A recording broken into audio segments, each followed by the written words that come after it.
Müqəddəs Ərdəbili ki, o əzəmətli bir alim idi. Deyir, gəlmişdi anasının ziyarətinə Ərdəbilə. Gəlmişdi anasının ziyarətinə Ərdəbilə.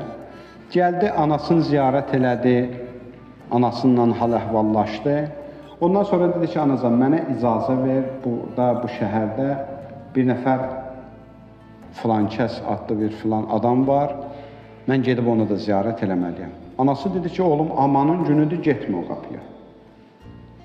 Getmə, o bir şərəfxordur, gündəlik içki içən adamdır, mərdimazar adamdır da, belə bizim dinləcək, hər gün içki içir, onun ağlı heç vaxt başında olmur. Sən gedərsən, sənə birdən hörmətsizlik olunar orada, getmə, xahiş edirəm səndən onun qapısına. Dedi, yox, anacan, mənə vəzifədir ki, mən gedib onu başa çıxmalıyam.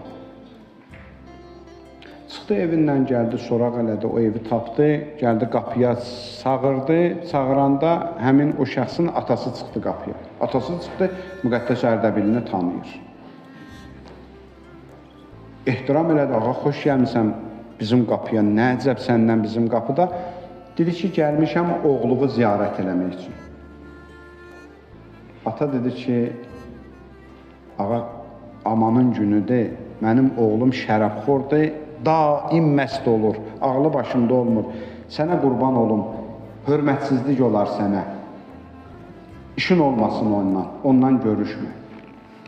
Ata xəcalət çəkirdi oğluna görə, dedi, ağa, xahiş edirəm oğluma, o məstdir bir dəqiqə otaqda, qalxar sənə hörmətsizlik eləyər. Müqəddəs Ərdəbili dedi ki, yox, oğlum da mənə bir şey gəlməz, oğlum dünyasını dəyişib. Mən gəlmişəm onun cənazə namazını qılım. Ata deyir, qayıtdı, girdi otağa, baxdı, gördü, həqiqətən oğlu dünyasını dəyişib. Gəldi, dedi ki, ağa, oğlum dünyasını dəyişib heç.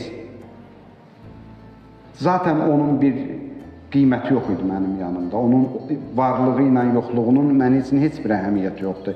Dəyişibsə dəyişib heç. Mənə təəccüblü gələn budur ki, o əzəmətdə Müqəddəs Ərdəbili niyə gəlib onun cənazə namazına? Onun ki, heç bir ömür ayıq vaxtı olmayıb. Həmişə məst olub. Dedi ki, bəli, mən ki, daxil olurdum şəhərə, insanlar eşitmişdi gəlişimi, hamı çıxmışdı pişvazıma, hamısı məni təntənə ilə qarşılayırdılar. Deyir, sənin oğlun da damda idi, baxırdı o məsələyə. Oradan baxdı, bir anlıq bir hal gəldi də ona. Bir anlıq bir hal gəldi ona. Baxdı,